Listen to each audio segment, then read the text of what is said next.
এনেছি সুখবর।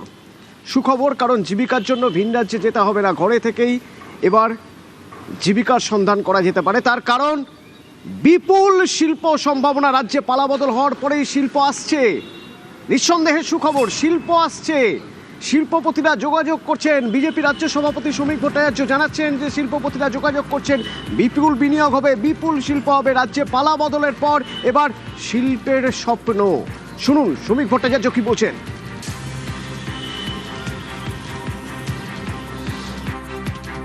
লাক্স এর কর্ণধার অশোক টোডি আমার সঙ্গে দেখা করতে এসেছিলেন। এছাড়াও আমাদের রিলায়েন্সের যে ন্যাফথা প্রজেক্ট আছে সেখানেও পূর্ণেন্দু চ্যাটার্জি তার ইনভেস্টমেন্ট বাড়াচ্ছেন।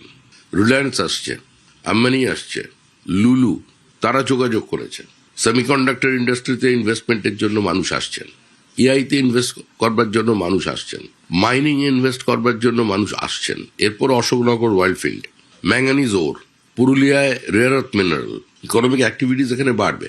আমরা মূলত এসব নিয়ে চিন্তা করছি। আমরা চিন্তা করছি কোন জমিটা শিল্পের পক্ষে ভালো, কোন জমিটা শিল্পের পক্ষে উপযুক্ত নয়। একাধিক সংস্থা বাংলায় লগ্নি নিতে আগ্রহ দেখাচ্ছেন। তাদের মধ্যে একটি হলো রশ্মি গোষ্ঠী। এই রশ্মি গোষ্ঠী কত টাকা বিনিয়োগ করবে, কিভাবে তারা এখানে বিনিয়োগ করবে, কোথায় তারা কাজ করবে, কি জানতে পারছি আমরা। নিউজ রুম থেকে আমার সঙ্গে অয়ন ভট্টাচার্য রয়েছেন সরাসরি। অয়ন, অতনু, রশ্মি গোষ্ঠী নতুন নয়, কিন্তু এই রশ্মি গোষ্ঠী এখানে পালা বদলের আগে কিছুটা বিনিয়োগ করেছিল। এমন অবস্থা বারবার যে বিরোধীরা অভিযোগ করে এসেছে এখনকার শাসক দল, যে রশ্মি গোষ্ঠী বা যে কোনো শিল্পপতি তারা শিল্প গড়তে ভয় পাচ্ছেন এখানে বিভিন্ন রকম কারণে, তোলাবাজি, দুর্নীতি, কাটমানি, এবং এই রশ্মি গোষ্ঠীও ভেবেছিল চলে যাবে, এ রাজ্য থেকে চলে যাবে, এবং সেই কারণেই রশ্মি গোষ্ঠী পাত্তারি গোটানোর কথা ছিল। কিন্তু সেই রশ্মি গোষ্ঠী এখন আত্মবিশ্বাস ফিরে পেয়েছে, কনফিডেন্স ফিরে পেয়েছে পালা বদলের পর, মুখ্যমন্ত্রীর বিভিন্ন আশ্বাসের পর, এবং সেই কারণেই এবার বিপুল বিনিয়োগ করতে চলেছে এই রশ্মি গোষ্ঠী। রশ্মি গোষ্ঠী কারা? যারা ইস্পাত এবং কারখানা নিয়েই কাজ করে, ইস্পাত এবং কয়লা খনি নিয়ে কাজ করে, এবং তাদের টার্নওভার 2024-25 অর্থবর্ষে বলি এক বছরে 41,303 কোটি টাকা। 41,303 কোটি টাকা শুধুমাত্র একটা অর্থবর্ষে তাদের টার্নওভার। এই রশ্মি গোষ্ঠী পরিকল্পনা করেছে 35,000 কোটি টাকা বিনিয়োগ করবে এ রাজ্যে। 35,000 কোটির মধ্যে 30,000 কোটি ইস্পাতে ব্যবহার করবে, এবং তার সঙ্গে সঙ্গে নিজেদের বিদ্যুৎ কেন্দ্র তৈরি করবে। আর 5,000 কোটি কয়লা খনির জন্য তারা বিনিয়োগ করার পরিকল্পনা। এবং কোথায় কোথায়? খড়গপুর, জামুরিয়া, ঝাড়গ্রাম, বর্ধমান, এই সমস্ত জায়গায় বিনিয়োগের পরিকল্পনা রয়েছে। ইতিমধ্যেই কয়েকশো একর জমি তারা কিনেছে, এরপরেও আরও জমি কিনবে, এবং 35,000 কোটি টাকা, আবার বলছি 30,000 কোটি ইস্পাতে এবং 5,000 কোটি কয়লা খনির জন্য, 5,000 কোটি কয়লা খনির জন্য তারা বিনিয়োগ করতে চলেছে। এটা অবশ্যই এক অর্থে একটা সংস্থার থেকে বিপুল বিনিয়োগ। অতনু, এবং একটা বিষয় খুব গুরুত্বপূর্ণ এখানে, যে এই যে বিনিয়োগ হবে তাতে কমপক্ষে 50,000 কর্মসংস্থানের একটা সম্ভাবনা তৈরি হচ্ছে। আমরা দেখেছি যে ভিন রাজ্যে চলে যেতে হয়েছে কাজের জন্য, কারণ বাড়িতে থেকে তো কাজ পাওয়া যাবে না, রাজ্যে কাজ নেই, শিল্প কোথায়? এটা একটা অত্যন্ত গুরুত্বপূর্ণ জায়গা। এবার ঘরে থেকে নিজের রাজ্যে থেকে কাজ করতে পারবেন। 50,000 কর্মসংস্থান যদি একটা গোষ্ঠী তাদের জন্য, তাদের বিনিয়োগের জন্যই যদি হয়ে থাকে, এটা তো একটা বিরাট বড় ব্যাপার, বিরাট তাৎপর্যপূর্ণ বিষয়। কারণ বারবার করে অভিযোগ এসেছে এর আগে যে কর্মসংস্থান কোথায়? কর্মসংস্থান বলতে একটা বিরাট কর্মসংস্থান ছিল তোলাবাজি, কাটমানি, দুর্নীতি, এটাই ছিল কর্মসংস্থান। কিন্তু শিক্ষিত যুবকদের তারা কোথায় যাবেন? তারা তো আর কাউন্সিলরের পেছনে পেছনে ঘুরতে পারেন না, তারা চলে যাচ্ছেন বাইরে, তারা চলে যাচ্ছেন চাকরি খুঁজতে। শুধু পরিযায়ী শ্রমিক নয়, পরিযায়ী কর্মচারী, পরিযায়ী অফিসার হয়ে বিভিন্ন কোম্পানিতে, বেসরকারি কোম্পানিতে। এখানে ঠিকই বলেছো, একটা কোম্পানি যদি 50,000 মানুষ নিয়োগ হন তাহলে কর্মসংস্থানের বিপুল হবে, এবং কর্মসংস্থানের জোয়ার আসা উচিত। এখনো পর্যন্ত যা আমরা আশ্বাস পাচ্ছি। অতনু, ধন্যবাদ অয়ন। রশ্মি গ্রুপের জয়েন্ট প্রেসিডেন্ট এলবি চৌরাসিয়ার সঙ্গে আমরা কথা বলেছিলাম, একবার শুনবো কি বলছেন তিনি। मैम हमारा 30,000 करोड़ का इन्वेस्टमेंट हमारे आयरन एंड स्टील बिजनेस में जाएगा और 5,000 करोड़ का इन्वेस्टमेंट हमारे माइनिंग में चला जाएगा। 30,000 करोड़ के अंदर में जो हमारे डेस्टिनेशन है वो हमारे खड़गपुर है, झाड़ग्राम है, आपका पुरुलिया है और झामुरिया है। ये बंगाल में हो गए हमारे, जहाँ पे स्टील प्लांट्स आएंगे। और इसमें हमारे 7 मिलियन टन का स्टील प्लांट का प्लानिंग है हमारा, और काम ऑलरेडी झामुरिया में हमने चालू कर दिया है। पुरुलिया का लैंड हैंडओवर वगैरह हो रहा है, जैसे हो जाती है तो उसमें भी अपने काम चालू कर देंगे उस हिसाब से। और खड़गपुर और हमारा झाड़ग्राम एरिया में हमेशा एक्सपांसन, हमने ऑलरेडी एक्सपांसन पे वो चल रहे हैं उस हिसाब से। तो मोटा मोटी 3 मिलियन टन का हमारा जो है एक्सपांसन प्लान है अभी इमीडिएटली, और 4 मिलियन टन हमारे अलग अलग लोकेशंस पे पुरुलिया और जामुरिया पे प्लांट आ जाएंगे with 30,000 crores of investment, and it will generate additional 50,000 direct and indirect employment. Bengal में माइनिंग भी कर रहे हैं। We are the first private player जो बंगाल के अंदर में कॉमर्शियल माइनिंग करने जा रहा है, और हमारे 2 माइंस जो है इस साल के एंड पहले हमारे चालू हो जाएंगे, कास्ता ईस्ट और हमारा क्वार्डी तीरथ। नए सरकार के आने के बाद ही तो हमारी पूरी की पूरी उम्मीद जगी कि हम जो प्रॉपर कर रहे हैं उसको पूरे पेस में कर सकते हैं। We are in Bengal from 40 years, but जो अभी माहौल दिख रहा है, जो इन्वेस्टमेंट का माहौल बन रहा है, वो हमारे लिए बेटर लग रहा है। हम पहले बाहर जाने का सोच रहे थे, बट ठीक है, अब हम यहीं पे सारा का सारा इन्वेस्टमेंट्स करते जाएंगे। उस हिसाब से जो हमारा एक्सपेंशन प्लानिंग है वो पूरे प्रॉपर वे में फुल फ्लेजेड बंगाल में चला जाएगा। একটা সাল তারিখ অত্যন্ত গুরুত্বপূর্ণ। সাল 2008, 3রা অক্টোবর টাটা চলে গিয়েছিল রাজ্য থেকে, আনুষ্ঠানিকভাবে ঘোষণা করা হয়েছিল তারা এই রাজ্য থেকে তাদের প্রজেক্ট সরিয়ে নিয়ে যাচ্ছে, এবং তারপর থেকে যতবার শিল্প নিয়ে বিনিয়োগ নিয়ে কথা হয়েছে ওই একটাই কথা হয়েছে যে টাটাই এখানে কাজ করতে পারলো না, তো অন্যরা আর কাজ করবেন কি করে? বিনিয়োগ করে কাজ করার চেষ্টা করছেন কিন্তু পারছেন না। টাটা ফিরছে, টাটা ফিরছে, রাজ্যে টাটা ফিরবে, টাটাকে ফেরানো হবেই দাবি করছেন শ্রমিক ভট্টাচার্য।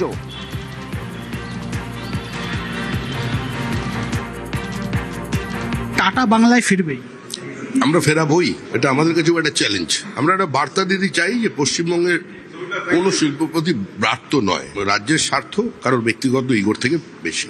আমাদের মুখ্যমন্ত্রী এর উপরে কাজ করেছেন, যোগাযোগ আছে, কেন্দ্রীয় নেতৃত্ব আমাদের সহযোগিতা করছেন। দেশের অর্থমন্ত্রী থেকে প্রধানমন্ত্রী সবাই পশ্চিমবঙ্গের অর্থনৈতিক স্থিতির একটা পরিবর্তন হোক, বাংলা নিজের পুরনো গৌরব ফিরে পাক, এর জন্য তারা সচেষ্ট আছেন। সিঙ্গুরেই কি ফিরবে টাটা? টাটা যদি সিঙ্গুরে ফিরতে চায় ফিরবে, না হলে অন্য যে কোনো জায়গায় ফিরবে। স্থানটা বড় কথা না, টাটাকে ফেরানো একটা বার্তা দেওয়ার। সাংবাদিক প্রতিম রঞ্জন বোস আমার সঙ্গে এই মুহূর্তে ফোনে রয়েছেন। আপনার কাছে আমার জানার যে এই যে টাটা লগ্নি করবে, যদি আমাদের বাংলায় টাটা লগ্নি করে, টাটা লগ্নি করবে কোথায় কোথায়, মানে কি ধরনের লগ্নি করতে পারে? দেখুন, যেটা সংকল্পপত্র বলা হয়েছিল, একটা বলা হয়েছিল নিউ ইকোনমি, আর একটা বলা হয়েছিল যে ডিফেন্স হাব, 4খানা হাবের কথা বলা হয়েছিল। এর মধ্যে একটা নিউ ইকোনমি, আর একটা নিউ ইকোনমির মধ্যে আসছে হচ্ছে সেমিকন্ডাক্টর, আর ডিফেন্সে তো জানেন এখন এই দুটো জায়গাতেই টাটা আছে। সুতরাং আমার সাধারণভাবে ধারণা হবে যে এই দুটো জায়গার মধ্যেই টাটা আসতে পারে। গাড়ি যেটা হয়েছিল সেটা এখন অতীত, ওটা ওভাবে আর হবে না। নতুন এছাড়া এই মুহূর্তে আমি নতুন কোনো এরিয়া চট করে আমার মনে হচ্ছে না। যদি হয় সেটা টাটার আরো কিছু জিনিস আছে, কিন্তু সেগুলো আমার মনে হয় না যে এই মুহূর্তে খুব একটা হবে। ধন্যবাদ।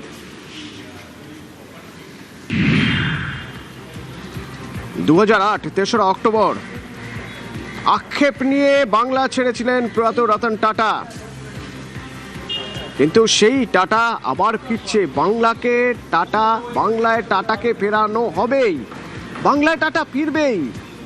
আত্মবিশ্বাসী বিজেপি রাজ্য সভাপতি বণিক সভায় তিনি শিল্প বার্তা দিয়ে জানালেন যে টাটা প্রসঙ্গ যখন আসে বারবার আক্ষেপ থাকে যে আজ তাহলে অন্তত শিল্পের জন্য এরকম অবস্থা হতো না, কারণ টাটার থাকা মানে তার মানে অন্য শিল্পপতি বিনিয়োগপতি যারা রয়েছেন পুঁজিপতি তারাও তো ভরসা পাবেন যে টাটা এখানে কাজ করছে, অন্যরা তাহলে কাজ করার সুযোগ পেতেন। টাটা চলে যাওয়াটা বড় আক্ষেপের। বড় আক্ষেপের। তো বাংলায় টাটা লগ্নি করবে কোথায় কোথায় কি ধরনের, আমরা জানার চেষ্টা করছিলাম। আমার সঙ্গে আরও একজন রয়েছেন, আমার সঙ্গে সাংবাদিক অনিক পাল রয়েছেন। কোথায় কোথায় কি ধরনের লগ্নি করতে পারে টাটা? কি ধরনের লগ্নি এখন হতে পারে সেইটা স্পেকুলেট করার জন্য আমার মনে হয় খুব এখনই সময় রেডি না। কারণ আজকের দিনে লগ্নি করার ক্ষেত্রে অনেকগুলো জিনিস ভেবেই কোনো গোষ্ঠী ঠিক করে সিদ্ধান্ত নিতে পারে যে এইখানে এটা করবো। আজ থেকে 20 বছর আগে যখন সিঙ্গুরের এগ্রিমেন্ট করে তারা যখন এসেছিল এখানে, সেখানে একটা বিরাট পরিকল্পনা, সেখানে সাবসিডি বলা উচিত না, কিছু ইনসেন্টিভ ছিল, সেইগুলো সম্ভব ছিল, যেগুলো এখান থেকে রাজ্য দিতে পেরেছিল বলেই তারা এসেছিল। তো সেইটা এক্ষুনি বলা খুব মুশকিল যে তারা কোথায় আসতে পারে। কিন্তু পশ্চিমবঙ্গে অবশ্যই নানা রকম উদ্যোগের সম্ভাবনা আছে। যেমন ধরুন ফুড প্রসেসিং এ আমাদের পশ্চিমবঙ্গে প্রচুর সম্ভাবনা আছে বলে আমি মনে করি। কারণ এখানে প্রচুর ফল খাদ্য উৎপাদন হয়, যেগুলো নষ্ট হয় বা যার পুরোপুরি তার থেকে যে ভ্যালু এক্সট্রাকশন করা যায় এটা করতে আমরা পারি না। যেমন যে আলু থেকে আলু নষ্ট হয় পচে, কিন্তু আলুকে যদি প্রসেস করে সেখান থেকে যদি অনেক রকম জিনিস বার করা যায়, সেই চাষটাকে ইউজ করে অনেক কিছু করা যায়, যেটা করলে ভ্যালু এক্সট্রাকশনটা অনেক বাড়ে। এটা আমাদের পশ্চিমবঙ্গে এখনো হয় না। ফলে লগ্নির জায়গা, উদ্যোগের জায়গা প্রচুর আছে। কি করবে এক্স্যাক্টলি সেটা অনেক কিছু পরবর্তীকালে অনেক ভাবনা চিন্তার মধ্যে দিয়ে হয়তো বেরোবে। কিভাবে আমি এই স্টেটমেন্টটাকে দেখছি সেটা হচ্ছে রাজনৈতিক সদিচ্ছার প্রকাশ। যেমন 2011 প্রাক্তন সরকার এসে বলেছিল সিঙ্গুরের জমি ফেরত দেওয়া হবে। দীর্ঘ মামলা মোকদ্দমা করে 16 যখন ফেরত দেওয়া হলো, তাতে সেই স্টেটমেন্ট অফ পারপাস, সেই যে প্রমিসটা ফুলফিল হলো, কিন্তু যে পারপাসে ফেরত দেওয়া হবে মনে হয়েছিল, বলা হয়েছিল, তা কি হলো না।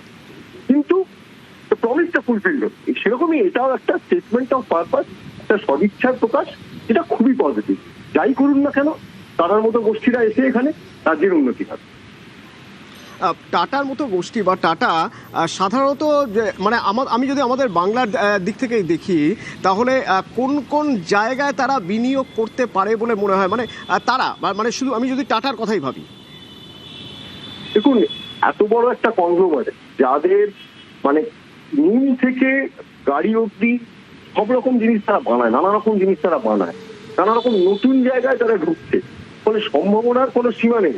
কিন্তু সেখানে দেখতে হবে অনেকগুলো ফ্যাক্টর, যে এখানে কি জিনিস তারা এখান থেকে সোর্স করতে পারে, বা এটা যদি মার্কেট হয় তাহলে এখানে তারা কি বিক্রি করতে পারে।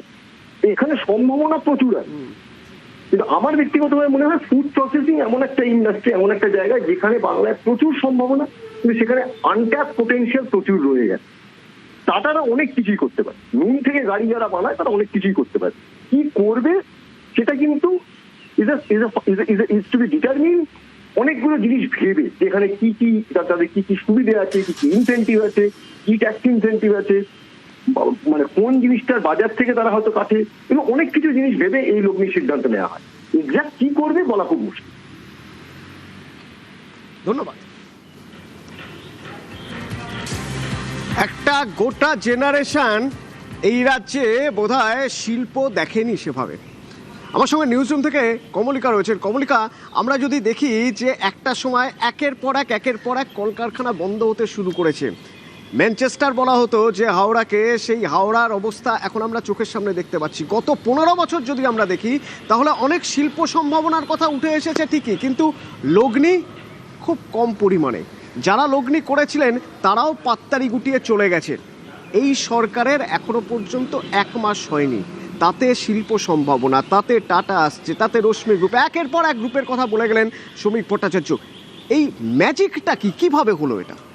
দেখো, প্রথমেই বলে দিই যে ভারতের যে ইন্ডাস্ট্রিয়াল এন্টারপ্রেনার মেমোরেন্ডা আছে, তাতে পশ্চিমবঙ্গ 2 থেকে 3% মাত্র পশ্চিমবঙ্গের অবদান, যেখানে গুজরাটে 25 থেকে 17% অবদান। সেখানে পশ্চিমবঙ্গ কতটা পিছিয়ে এই ডেটাটা, এই আইএর ডেটাটা কিন্তু স্পষ্ট বলে দিচ্ছে যে মাত্র 2 থেকে 3% রয়েছে। তার মানে একটা জিনিস খুব ক্লিয়ার যে এখানে পারসেপশনটা খুবই খারাপ।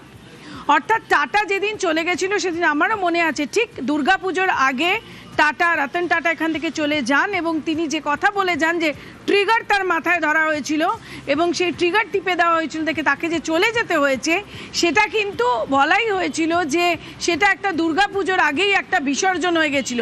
সেই বিসর্জন কিন্তু শুধুমাত্র টাটার হয়নি, সেই বিসর্জন পশ্চিমবঙ্গের পারসেপশনের উপর হয়েছিল, ইন্ডাস্ট্রিয়াল পারসেপশনের উপর হয়েছিল। তারপরে নতুন সরকার আসে, সেই 2011 সরকার, তারপর জমি ফেরত, কিন্তু পশ্চিমবঙ্গতে শিল্প করব না এই পারসেপশনটা কিন্তু তৈরি হয়ে গেছিল। তার উপর অ্যাডিশন কি হয়েছিল? দাদাগিরি, সিন্ডিকেট রাজ এবং বিভিন্ন ধরনের এক্সটর্শন একের পর এক আমরা দেখেছি গত 15 বছর ধরে। সরকার 15 বছর ধরে ইন্ডাস্ট্রি চলে গেছে। সুতরাং এই সরকারের যেটা ম্যানিফেস্টোতে ছিল এবং তারা এসেই যেটা আমরা দেখতে পেলাম যে শ্রমিক ভট্টাচার্য থেকে মুখ্যমন্ত্রী শুভেন্দু অধিকারী থেকে শ্রমিক ভট্টাচার্য প্রত্যেকেই কিন্তু বণিক মহলে বার্তা দিচ্ছেন। প্রথমেই বণিক মহলকে এই বার্তা দিচ্ছেন যে আমাদের এখানে এসো, এখানে শিল্পলগ্নি করো, কারণ অনেকটা পুশ ফরওয়ার্ড করতে হবে এবং সদিচ্ছার একটা প্রয়োজনীয়তা রয়েছে। প্রথম দিন থেকেই ইন্ডাস্ট্রি করতে হবে, শিল্প করতে হবে, এই সদিচ্ছাটা নিয়ে তারা যেরকম এবং ডাবল ইঞ্জিনের সহযোগিতা নিয়ে, অর্থাৎ যেরকম শ্রমিক ভট্টাচার্য বলেছেন যে অর্থমন্ত্রী থেকে প্রধানমন্ত্রী প্রত্যেকেই কিন্তু চাইছে এখানে পশ্চিমবঙ্গের যে অর্থনীতি তাতে বদল হোক, পশ্চিমবঙ্গের যে পারসেপশন ইন্ডাস্ট্রি তাতে বদল হোক। এবং তার জন্যই আমরা দেখতে পাচ্ছি যে একের পর এক যেরকম এই রেশমি গোষ্ঠী, যেরকম আমল এখানে আসতে চলেছে এবং সেইখানে টাটাকে ফেরত আনা, এটা কিন্তু পারসেপশনে একটা খুব বড় ভালো ফরওয়ার্ড ধাক্কা হবে। এবং সেই জায়গা থেকে দাঁড়িয়ে এটা কিন্তু অত্যন্ত ভালো একটি পদক্ষেপ এবং এই যে পারসেপশন চেঞ্জ করতে হবে সবার আগে এবং সেই পারসেপশন চেঞ্জ করার জন্যই বণিক মহলে কিন্তু এই বার্তা যাচ্ছে। আমরা দেখেছিলাম যে বড় বড় করে শিল্প সম্মেলন হতো এবং তারপরের দিন বড় বড় করে অনেক কিছু বলা হতো, কিন্তু আসতো কি? কিছুই আসতো না। এবং তারপরে যে খুব বড় প্রশ্ন হচ্ছে, তার উপরেও দাদাগিরি, সিন্ডিকেট রাজ এবং আমাদের সঙ্গে এক্ষুনি যে এলভি চৌরাসিয়ার কথা হচ্ছিল, তিনি জানালেন যে তিনি ভেবেছিলেন পাত্তারি কটিয়ে তারা চলে যাবেন। সেখানে এই পারসেপশনটা চেঞ্জ হওয়াতে একটা কোথাও এখানেও কিন্তু ভয় আউট হয়েছে আর ভরসা ইন হয়েছে।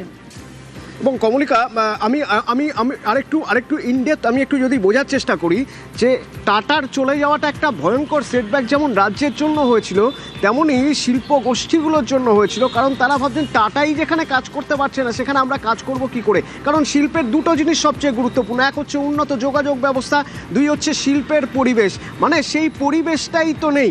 আজ যখন টাটা ফিরবে তাহলে কি বলা যেতে পারে যে এই শিল্পের পরিবেশ ফিরেছে বলে একটা পারসেপশন তৈরি হয়ে যাবে অন্তত টাটার হাত ধরে? সেই পারসেপশনটা তৈরি হওয়াই খুব দরকার এবং সেই পারসেপশনটা কখন তৈরি হবে? যখন তাদেরকে সেই ভরসা দেওয়া হবে। এবং এই সরকার আমরা দেখতে পাচ্ছি যে প্রথম দিন থেকেই সেই ভরসা দেওয়া শুরু করেছে এবং সেই জায়গা থেকে মুখ্যমন্ত্রী শুভেন্দু অধিকারী এবং আমরা যদি দেখি গত কয়েকদিন ধরে বণিক সমাজের বিভিন্ন যে অনুষ্ঠান হচ্ছে তাতে শ্রমিক ভট্টাচার্য যাচ্ছেন, তিনিও এই কথা বলছেন, শুভেন্দু অধিকারী তিনি মুখ্যমন্ত্রী তিনি এই কথা বলছেন, অগ্নিমিত্রা পাল তিনি গুরুত্বপূর্ণ মন্ত্রী তিনিও বলছেন, অর্থাৎ আমাদের উপর ভরসা করো। এবং যদি টাটার মতো এই বড় গোষ্ঠীকে নিয়ে আসা যায়, সঙ্গে সঙ্গে অন্যান্য যারা গোষ্ঠী আছে তারাও কিন্তু এই ভরসাটা ফেরত পাবে। কারণ এই বণিক মহলের কাছে, এই শিল্প মহলের কাছে ভয় ইন ছিল এবং ভরসা আউট ছিল তখন। এখন কিন্তু এই যে ভরসাটা, যে অর্থাৎ আমাদের এখানে আসলে এটাও বদলাতে পারে, সেই জায়গা থেকে দাঁড়িয়ে কিন্তু এটা খুব গুরুত্বপূর্ণ। ধন্যবাদ কমলিকা। আমার সঙ্গে সিঙ্গুর থেকে সরাসরি আবির রয়েছেন। আবির, কথা হচ্ছিল সেই 3রা অক্টোবরের কথা, 2008 3রা অক্টোবর পুজোর ঠিক আগে যেদিন মনে হয়েছিল যে শিল্প বিসর্জন হয়ে গেল রাজ্যের, সেই সিঙ্গুর, যে সিঙ্গুর রাজনৈতিক পালাবদলের সাক্ষী, সেই সিঙ্গুর কি পেল? এ প্রশ্ন বারবার ভোটের আগে এসেছে। আজ যখন এরকম একটা পরিস্থিতি, রাজ্যে প্রচুর বিনিয়োগ হবে বলে দাবি করা হচ্ছে, আজ যখন এরকম একটা পরিস্থিতি যে টাটা ফিরে আসবে রাজ্যে বলা হচ্ছে, সিঙ্গুর কি বলছে?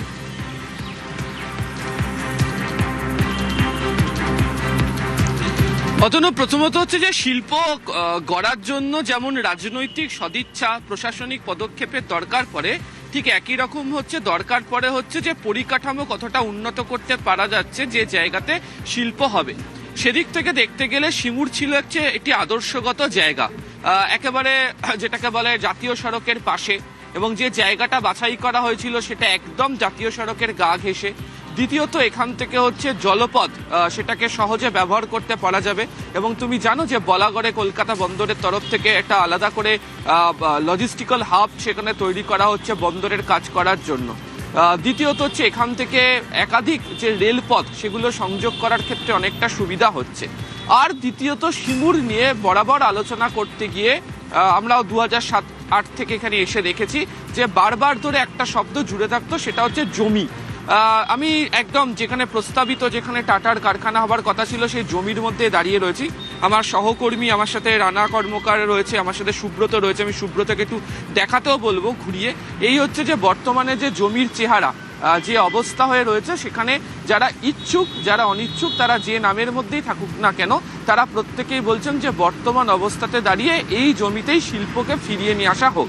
আজকে সকাল থেকে আমি সিঙ্গুরের বিভিন্ন গ্রামগুলোর একাধিক মৌজাতে বিভিন্ন বাসিন্দাদের সঙ্গে কথা বলেছি, এবং যারা সে সময়তে অনিচ্ছুক ছিলেন তারাও বলছেন হ্যাঁ এখানে শিল্প হোক, যারা ইচ্ছুক ছিলেন তারাও বলছে হ্যাঁ শিল্পটা হোক, এবং তারা বলছেন যে তাদের যে 20টা বছর সময় নষ্ট হয়ে গিয়েছে, কিন্তু পরবর্তী যারা ইচ্ছুক যারা অনিচ্ছুক ছিলেন এক সময়, আজ তারা কি বলছেন আবির সঙ্গে থাকো, একটু শুনবো তাদের কথা।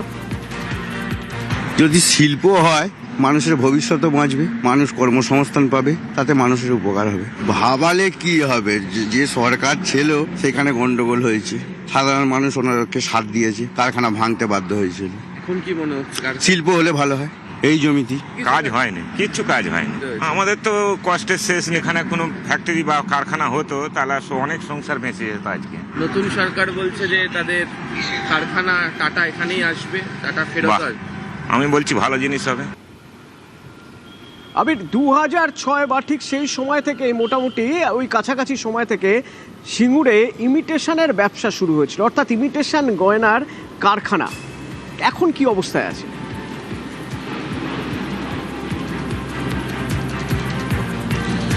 দেখো, বড় শিল্প না আসার ফলে তার প্রতি এখানকার মানুষের একটা ভরসা তৈরি হয়, এবং তারই প্রেক্ষিতে সিঙ্গুরের বিভিন্ন প্রান্তে প্রায় 65% জায়গাতে এখানকার মানুষের শিল্প বলতেই ওই ইমিটেশন শিল্পের কথাই তারা ভাবেন। এবং দেখতে পাওয়া যাচ্ছে যে প্রচুর মানুষ সেখানে কাজ করছেন, তারা সেখান থেকে রোজগার করছেন, এমনকি যারা এই কারখানার জন্য এখানে জমি দিয়েছিলেন সেই পরিবারের সদস্যরাও সেখানে কাজ করছেন, এবং তাদের বক্তব্য হচ্ছে যে এইখানে কাজ না পেলে, এই কারখানাগুলো করে না উঠলে তাদেরকে ভিক্ষাবৃত্তি করে বেড়াতে হতো, তাদের পেট চালানোর মতো উপায় তাদের কাছে ছিল না। ফলে স্বাভাবিকভাবেই গত কয়েক বছর ধরে এই শিল্পর সম্ভাবনাটা যেভাবে গড়ে উঠেছিল, সেখানে যেভাবে কাজ হয়েছিল তা ঘিরে তারা আশাবাদী। দ্বিতীয়ত তারা মনে করছেন যে রাজ্য সরকারের তরফ থেকে তারা সাহায্য পাবেন। গতকালকেও আমরা শুনছিলাম যে শ্রমিক ভট্টাচার্য তাদের কথা উল্লেখ করছিলেন, এবং তাদের বক্তব্য যে তারা মানুষের যে আর্থিক সংস্থানের বিষয় তারা করে তুলেছেন, এবং সেটা শুধুমাত্র সিঙ্গুর কেন্দ্রিক নয়, পার্শ্ববর্তী বিভিন্ন জেলা থেকেও মানুষজন এখানে কাজ করতে আসেন। ফলে সেদিক থেকে দেখতে গেলে সিঙ্গুরের অর্থনীতির সাথে ইমিটেশন শিল্প ভীষণ রকমভাবে জড়িয়ে গিয়েছে। ধন্যবাদ।